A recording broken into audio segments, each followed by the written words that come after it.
ನಮೋ ಸಿದ್ಧಾಣ.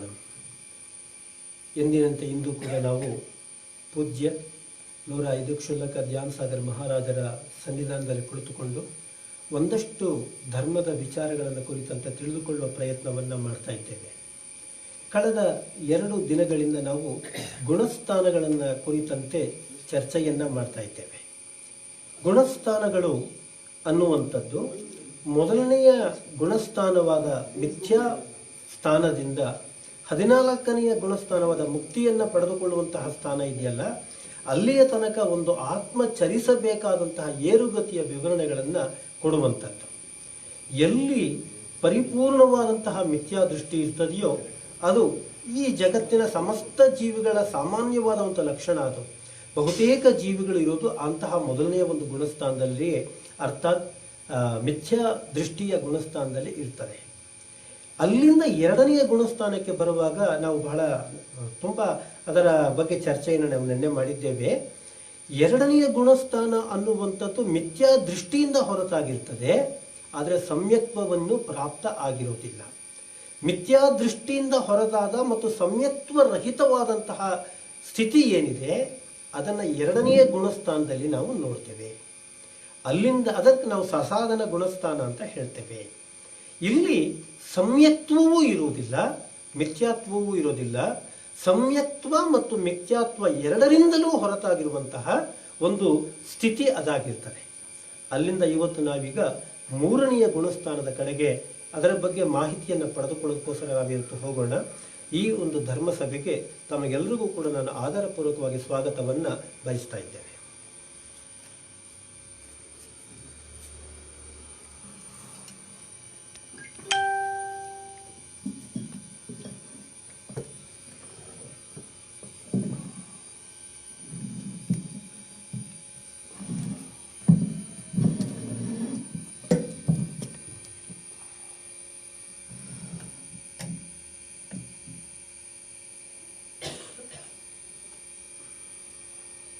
ओम नमः सिद्धेभ्यः।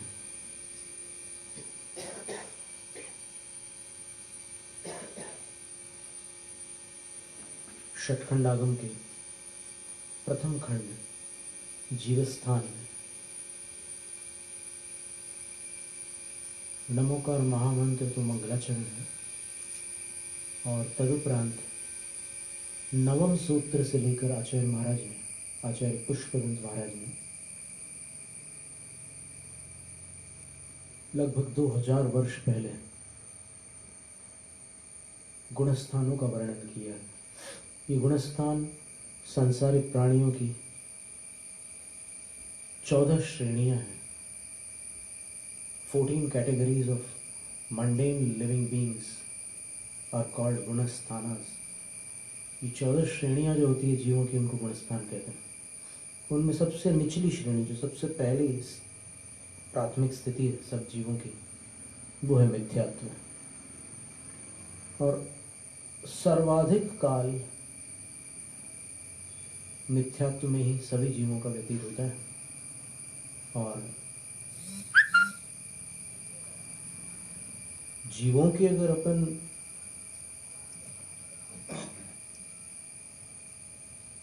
जीव राशि की स्थितियों पर विचार करें तो जिनेंद्र भगवान ने बताया कि जीवों में कुछ ऐसी भी परिणति होती है जो कर्म से संबंध नहीं रखती है।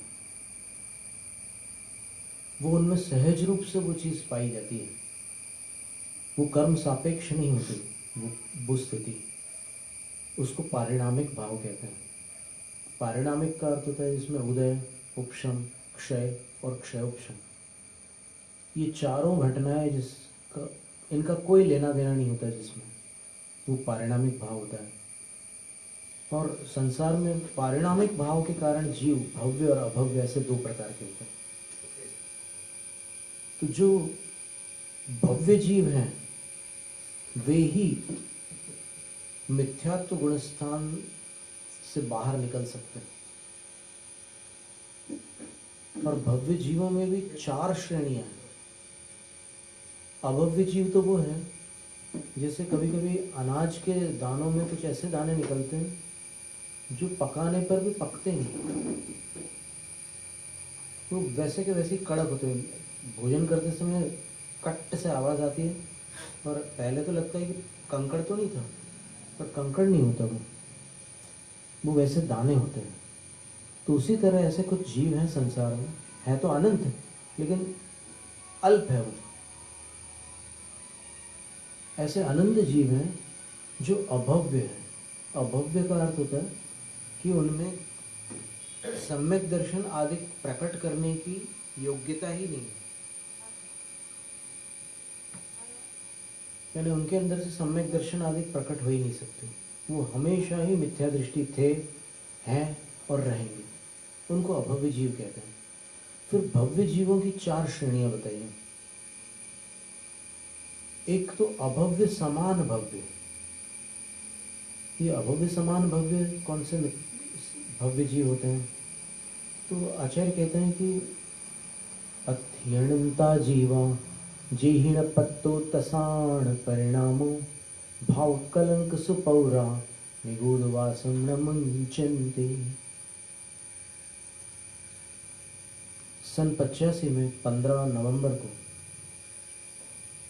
जब हमारा आचार्य श्री के संघ में, विद्यासागर महाराज श्री के संघ में प्रवेश हुआ था, तब दोपहर को सामायिक के उपरांत 1 बजे तत्वार्थ सूत्र का स्वाध्याय उन्होंने प्रारंभ कराया था, जो वर्तमान में निर्यापक श्रमण समय सागर मुनि है। उन्होंने हम लोगों को, कुछ ब्रह्मचारियों को पढ़ाना प्रारंभ किया था। एक अपेक्षा से वो विद्या गुरु है हम लोगों की।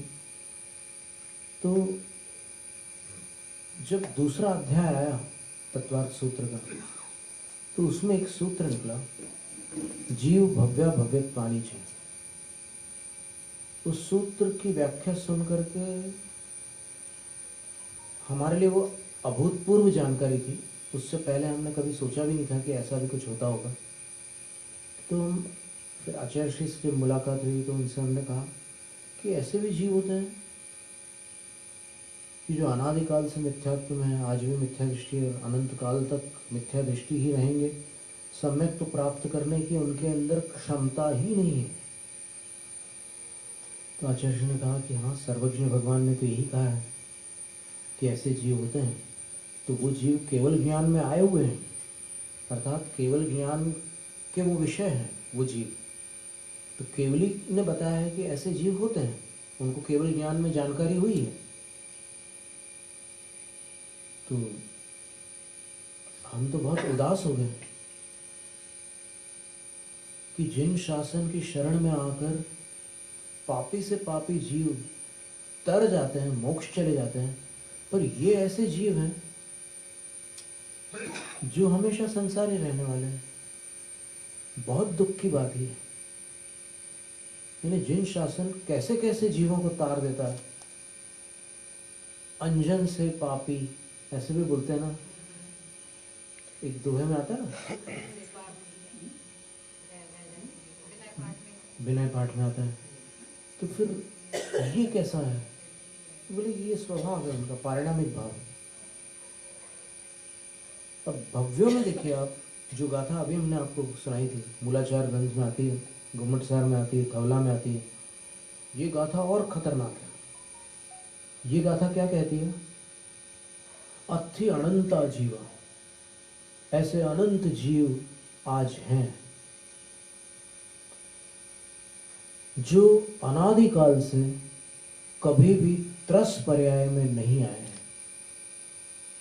अर्थात जिन्होंने एक इंद्रिय से अधिक इंद्रियां अनादिकाल से आज तक प्राप्त नहीं की है, और भाव कलंक सुपौरा, उनके भावों में जो कलुषता है वो सुप्रचुर है, अत्यधिक है। ऐसी कलुषता उनके भावों में कि वो निगोधवासम न मुंचन्ते, निगोधवास को छोड़ नहीं सकते। और उन जीवों में अनंत भव्य जीव हैं जो न कभी निगोध से बाहर आए हैं और न अनंत काल तक कभी बाहर निकल पाएंगे।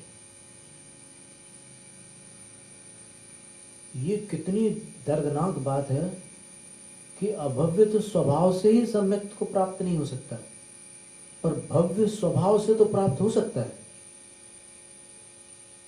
पर उसकी प्राप्ति की जो पात्रता है वो सैनी पंचेंद्रिय बनने के बाद ही प्रकट हो सकती है।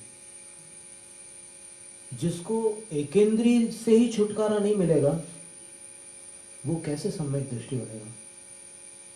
उनको नित्य निगोदिया जीव कहते हैं। नित्य निगोदिया जीव में भव्य भी होते हैं और अभव्य भी होते हैं, पर भव्य बहुत बहुत अधिक होते हैं। तो फिर जो लोग प्रश्न करते हैं कि जब सारे जीव मोक्ष चले जाएंगे तो संसार में कौन बचेगा, तो उसका उत्तर ये है कि सारे जीव कभी मोक्ष जा ही नहीं सकते। ये अनंत जीव जो अभव्य समान भव्य है, ये तो एकेंद्रीय पर्याय से भी बाहर नहीं निकल सकते। मोक्ष तो बहुत दूर की बात है, बहुत बड़ी बात है मोक्ष जाना। फिर एक और भी ऐसे भव्य जीव के एक श्रेणी ये हुई अभव्य समान भव्य। तो जैसे अभव्य हैं वो कभी मिथ्यात्व से ऊपर नहीं उठ सकते, वैसे ये भव्य हैं जो निगोद से नहीं निकलेंगे तो मिथ्यात्व से कैसे उठ सकते हैं ऊपर? तो अभव्य समान भव्य है। फिर एक भव्य जीव ऐसे हैं जिनको दूरतर भव्य कहते हैं। दूरतर भव्य का अर्थ होता है कि जो दूर से भी दूर भव्य है, यानी अभी उनको अनंत काल के बाद में मोक्ष प्राप्त होगा, इतनी दूर है वो, सम्यक दर्शन से अति दूर है वो, लेकिन सम्यक दर्शन प्राप्त तो करेंगे। वहां पहुंच करके जब धीरे धीरे इतना काल निकलेगा और वहां निकट पहुंचेंगे तब काम तो बनेगा उनका, पर अभी बहुत दूर है। और एक दूर भव्य है। दूर भव्य वो हैं कि जिनका मोक्ष अभी दूर है। उस सम्यक तो प्राप्त करके भी जो सम्यक को छोड़ चुके हैं और सम्यक को छोड़ करके भटक गए हैं संसार में। सम्यक दर्शन गिण्णदि मुंचदि जीवो बेसम्मत्ते असंख्य वाराओ।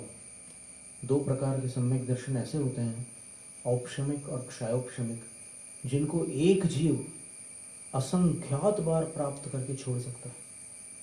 इसलिए कोई ये मत समझ लेना कि एक बार सम्यक दर्शन प्राप्त हो गया तो फिर काम बन गया, छूट जाता है वो, और फिर से प्राप्त करके फिर छूट जाता है, फिर प्राप्त करके फिर छूट जाता है, असंख्यात बार छूटता है।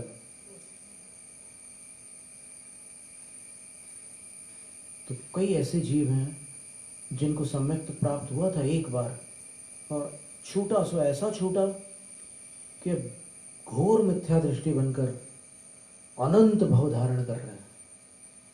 लेकिन अर्धपुद्गल परिवर्तन काल उनकी सीमा है, उसके अंदर दोबारा वो सम्यक दर्शन प्राप्त करके फिर आत्मकल्याण कर लेते हैं। दूर भव्य।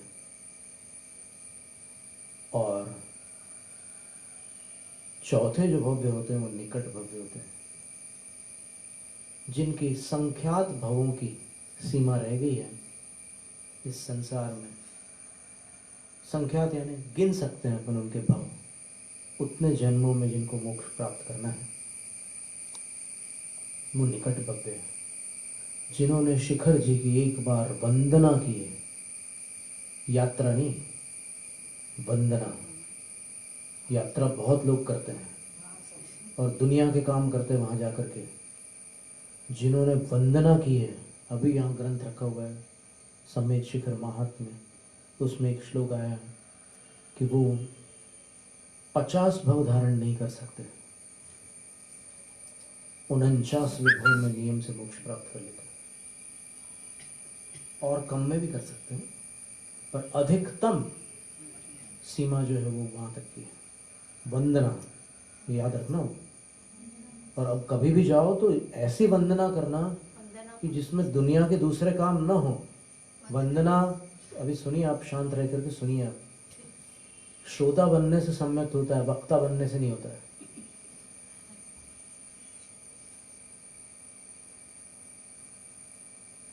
वंदना का अर्थ आदाहीनम, धवला की 13वीं पुस्तक में लिखा है, अकेले हो जाओ आप।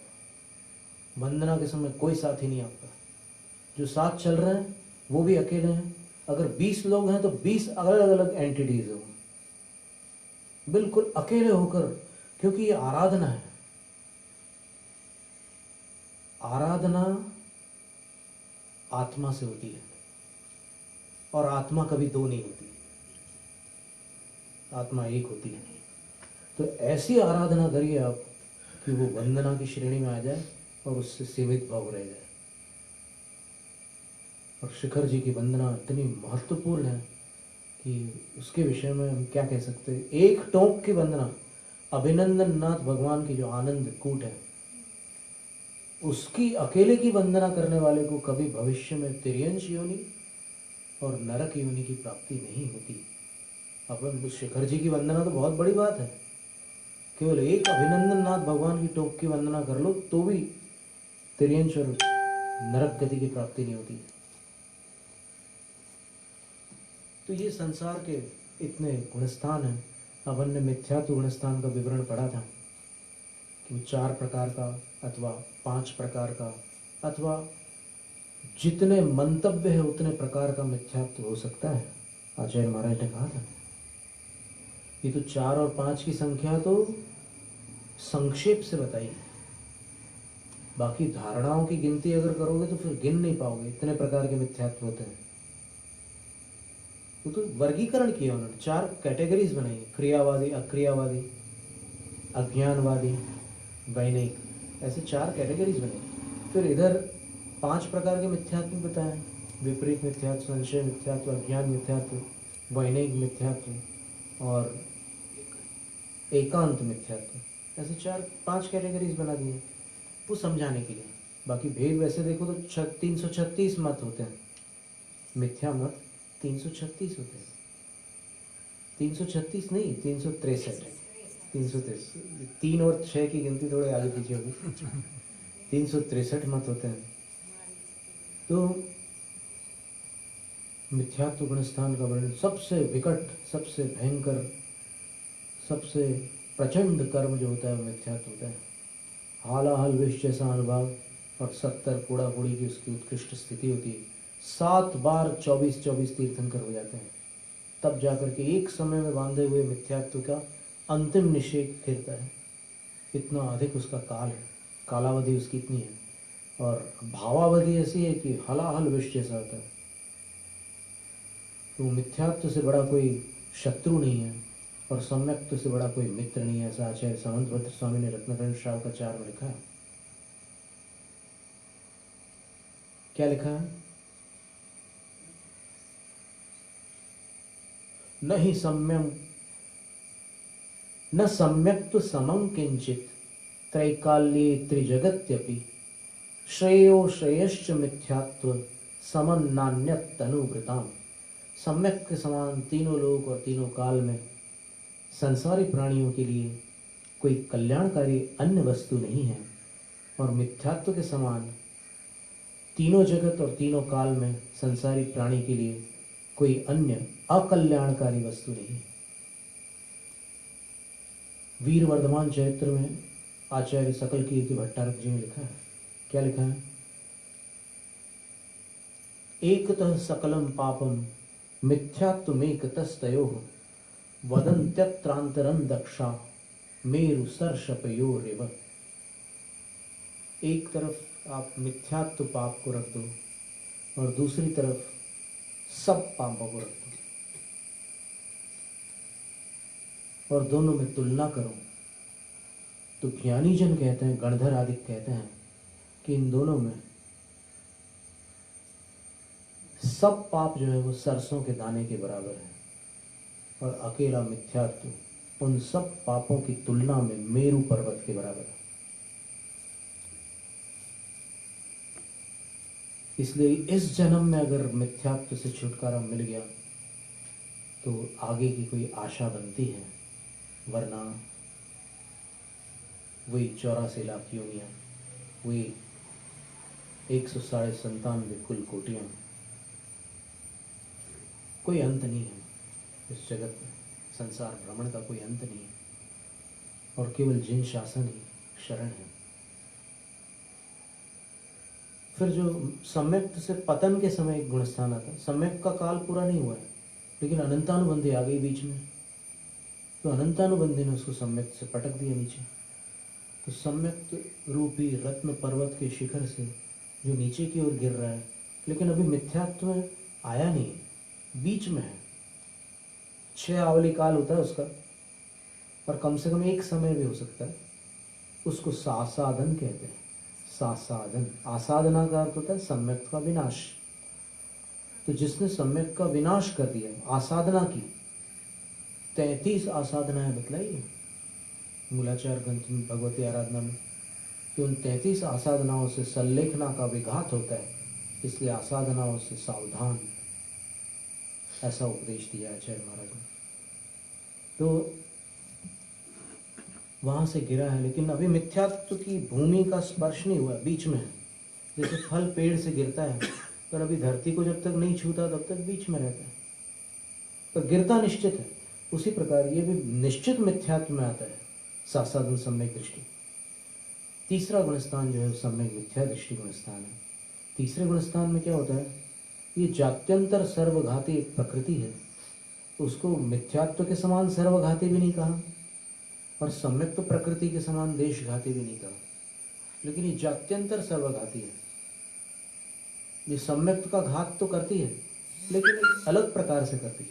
सम्माम इच्छा इट्ठी, तीसरा जो गुणस्थान है उसको बताने वाला 11वां सूत्र षटखंड आगम के पहले खंड जीवस्थान का 11वां सूत्र है। उसमें आचार्य कहते हैं कि ये तीसरा गुणस्थान मिश्र गुणस्थान।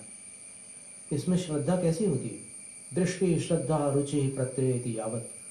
दृष्टि कह लो, दृष्टि का अर्थ क्या है, मान्यता।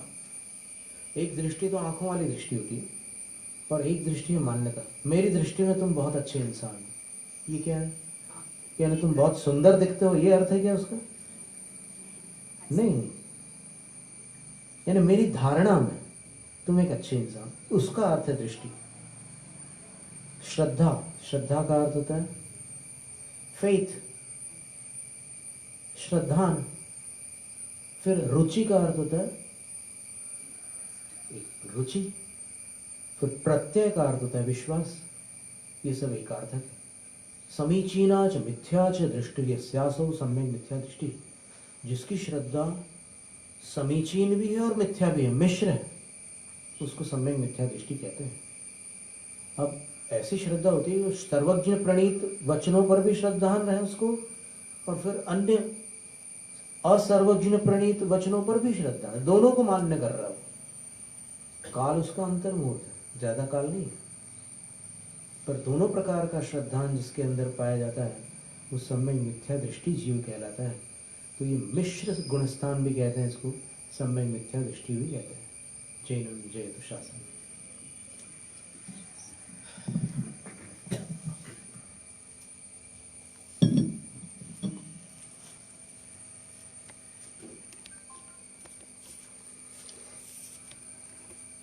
चार प्रकार के भव्य जीव कौन से हैं? एक तो अभव्य अलग है।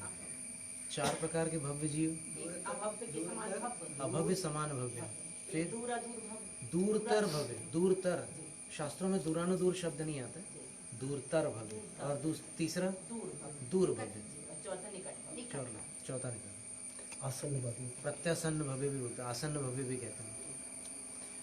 ಬಹಳ ಸುಂದರವಾದಂತಹ ಮೂರನೆಯ ಗುಣಸ್ಥಾನದ ವಿವರಣೆಯನ್ನು ಪೂಜ್ಯ ಕ್ಷುಲ್ಲಕ 105 ಧ್ಯಾನ ಸಾಗರ್ ಮಹಾರಾಜರು ನೀಡ್ತಾ ಇದ್ದಾರೆ. ಅದರ ತುಂಬ ಸ್ಥೂಲವಾದಂತಹ ವಿವರಣೆಯನ್ನು ಮಾತ್ರ ನಾನಿಲ್ಲಿ ನೀಡ್ತಾ ಇದ್ದೇನೆ. ಜೀವಗಳಲ್ಲಿ ಭವ್ಯ ಜೀವ ಮತ್ತು ಅಭವ್ಯ ಜೀವಗಳಂತ ಬಹಳ ಪ್ರಧಾನವಾದಂಥ 2 ವಿಭಾಗಗಳನ್ನು ಗಮನಿಸಬೇಕು. ಯಾವ ಜೀವ ಯಾವ ಕಾಲಕ್ಕೂ ಮುಕ್ತಿಯನ್ನು ಪಡೆದುಕೊಳ್ಳೋದಕ್ಕೆ ಸಾಧ್ಯ ಇಲ್ಲವೋ ಅಂಥದ್ದನ್ನು ಅಭವ್ಯ ಜೀವ ಅಂತ ಹೇಳ್ತೇವೆ. ಯಾವ ಜೀವ ಮುಕ್ತಿಯನ್ನು ಯಾವ ಕಾಲದಲ್ಲಿ ಆದರೂ ಪಡ್ಕೊಳ್ಬಹುದು, ಅದು ತೀರಾ ಹತ್ತಿರದಲ್ಲಿ ಇರ್ಬೋದು, ತುಂಬ ದೂರದಲ್ಲಿರ್ಬೋದು, ಹೇಗಾದರೂ ಇವೆ. ಕಾಲದ ಪರಿಗಣನೆ ಇಲ್ಲದೆ ಒಂದು ಜೀವ ಮುಕ್ತಿಯನ್ನು ಪಡೆದುಕೊಳ್ಳುವ ಸಾಮರ್ಥ್ಯವನ್ನು ಪಡೆದುಕೊಂಡಿರುವಂಥದ್ದನ್ನು ನಾವು ಭವ್ಯ ಜೀವಿಗಳು ಅಂತ ಹೇಳ್ತೇವೆ. ಜೀವದಲ್ಲಿ ಕೆಲವು ಜೀವಗಳು ಅಭವ್ಯ ಜೀವಿಗಳು ಅಂತ ಹೇಳುವಾಗ ಒಂದು ರೀತಿ ನಮಗೆ ಅನಿಸುತ್ತೆ, ಯಾತಕ್ಕಾಗಿ ಇಂತಹ ಒಂದು ಜೀವಗಳು ಇದೆ ಅಂತ. ಯಾತಕ್ಕೆ ಎನ್ನುವಂಥ ಪ್ರಶ್ನೆಗೆ ಉತ್ತರ ಬೇಕಾಗಿಲ್ಲ, ಇದೆ ಅನ್ನುವಂಥ ಸತ್ಯವನ್ನು ನಾವೀಗ ಇಲ್ಲಿ ಮನವರಿಕೆ ಮಾಡಿಕೊಳ್ಳಬೇಕಾಗಿದೆ. ತುಂಬ ಸುಂದರವಾದಂಥ ಒಂದು ದೃಷ್ಟಾಂತವನ್ನು ನಾವೆಲ್ಲ ಹೇಳ್ತೇವೆ. ನಮ್ಮ ಮನೆಯಲ್ಲಿ ಹೆಣ್ಮಕ್ಳು ರಾತ್ರಿ ಹೊತ್ತು ನಾಳೆ ಸಾಂಬಾರಿಗೆ ಅಂತೇಳಿ ಹೆಸರು ಕಾಳನ್ನು ನೆನೆಸಿಟ್ಟಿರ್ತಾರೆ. ಮರುದಿನ ಅದರೊಳಗೆ 99% ಎಲ್ಲ ಕೆಳಗೆ ಮೆದುವಾಗಿ ಚೆನ್ನಾಗಿರ್ತದೆ. ಕೆಲವು ಕಾಳುಗಳನ್ನು ಮಾತ್ರ ನೀವು ಏನೇ ಪ್ರಯತ್ನ ಪಟ್ಟರೂ ಕೂಡ ಮೆದುವು ಮಾಡೋದಕ್ಕೆ ಸಾಧ್ಯ ಇಲ್ಲ. ಎಷ್ಟು ಗಂಟೆಗಳು ನೀರಿನಲ್ಲಿಟ್ಟು ನೆಂದರೂ ಕೂಡ ಮೆದುವು ಆಗೋದೇ ಇಲ್ಲ. ಅದನ್ನೇ ನಾವು ಅದನ್ನು ಸಾಂಕೇತಿಕವಾಗಿ ತೆಗೆದುಕೊಳ್ಳೋದಾದರೆ ಅಭವ್ಯ ಜೀವಗಳು ಇದೆಯಲ್ಲ, ಇವು ಯಾವ ಕಾಲಕ್ಕೂ ಕೂಡ ಭವ್ಯತ್ವವನ್ನು ಪಡೆದುಕೊಳ್ಳೋದಕ್ಕೆ ಸಾಧ್ಯ ಇಲ್ಲ ಅಂತ. ಎರಡನೆಯ ಗುಣಸ್ಥಾನದಲ್ಲಿ ನಾವು ಗಮನಿಸಿದ್ದೇವೆ, ಈ ಕಡೆ ಅದಕ್ಕೆ ಮಿಥ್ಯಾತ್ವದಿಂದ ಬಿಡುಗಡೆಯಾಗಿದೆ, ಆದರೆ ಆ ಕಡೆ ಸಮ್ಯಕ್ತ್ವ ಪ್ರಾಪ್ತವಾಗಲಿಲ್ಲ. ಮೂರನೆಯ ಗುಣಸ್ಥಾನವನ್ನು ಮಿಶ್ರ ಗುಣಸ್ಥಾನ ಅಂತ ಹೇಳ್ತೇವೆ. ಇಲ್ಲಿ ಸಮ್ಯಕ್ತ್ವ ಮಿಥ್ಯಾತ್ವ ಎರಡು ಕೂಡ ಒಂಥರ ಮಿಕ್ಸ್ಚರ್ ಥರ ಚೌಚೌ ಥರ ಇರ್ತದೆ. ಇಲ್ಲಿ ಈ ಮಿಕ್ಸ್ಚರ್ ಹೇಗಿರ್ತದೆ ಅಂತ ಹೇಳಿದ್ರೆ, ಯಾವ ಕ್ಷಣದಲ್ಲಿ ಬೇಕಾದರೆ ಇದು ಅಲ್ಲಿಂದ 4ನೇ ಗುಣಸ್ಥಾನಕ್ಕೆ ಹೋಗುವಾಗ ಸಮ್ಯಕ್ತ್ವವನ್ನು ಧಾರಣೆ ಮಾಡಿಕೊಂಡು ಹೋಗ್ಬೋದು, ಅಥವಾ ವಾಪಸ್ಸು ಕೆಳಗೆ ಬೀಳುವ ಸಾಧ್ಯತೆಗಳು ಕೂಡ ಇರ್ತದೆ. ಅಂದರೆ ಈ ಗುಣಸ್ಥಾನದ ಅಪಾಯ ಯಾವುದು ಅಂತ ಹೇಳಿದ್ರೆ, ಮತ್ತು ಉಪಾಯ ಮತ್ತು ಒಳಿತು ಮತ್ತು ಕೆಡುಕು ಯಾವುದು ಅಂತ ಹೇಳಿದ್ರೆ, ಆತ್ಮನ ಕಲ್ಯಾಣಕ್ಕೆ ಪ್ರೇರಕವಾದ 4, 5 ಈಗಿನ ಗುಣಸ್ಥಾನಗಳಿಗೆ ಮೆಟ್ಟಲುಗಳನ್ನು ಏರುವ ಅವಕಾಶವೂ ಈ ಗುಣಸ್ಥಾನದಲ್ಲಿ, ಮಿಶ್ರ ಗುಣಸ್ಥಾನದಲ್ಲಿ ಇದೆ. ಅಧಃಪಾತಾಳಕ್ಕೆ ಕೆಳಗೆ ಬೀಳುವಂಥ ಡೇಂಜರ್ ಕೂಡ ಇಲ್ಲಿ ಇದ್ದೇ ಇದೆ. ಇಲ್ಲಿ ಸಮ್ಯಕ್ತ್ವದ ಲಕ್ಷಣಗಳು ಕಾಣಿಸಿಕೊಳ್ತಾ ಇದೆ, ಆದರೆ ಪರಿಪೂರ್ಣ ಸಮ್ಯಕ್ತ್ವ ಅನ್ನುವಂಥದ್ದು ಬಂದಿಲ್ಲ. ಸಮ್ಯಕ್ತ್ವದಿಂದ ಚ್ಯುತವಾಗುವ ಎಲ್ಲ ಸಾಧ್ಯತೆಗಳು ಕೂಡ ಇರ್ತದೆ, ಆದರೆ ಪರಿಪೂರ್ಣವಾಗಿ ಅದು ಮಿಥ್ಯಾದೃಷ್ಟಿಯಂತೂ ಆಗ್ತಾ ಇಲ್ಲ. ಯಾಕಂದರೆ ಮಿಥ್ಯಾದೃಷ್ಟಿಯ ಹಂತವನ್ನು ದಾಟಿದ್ದಾಗಿದೆ.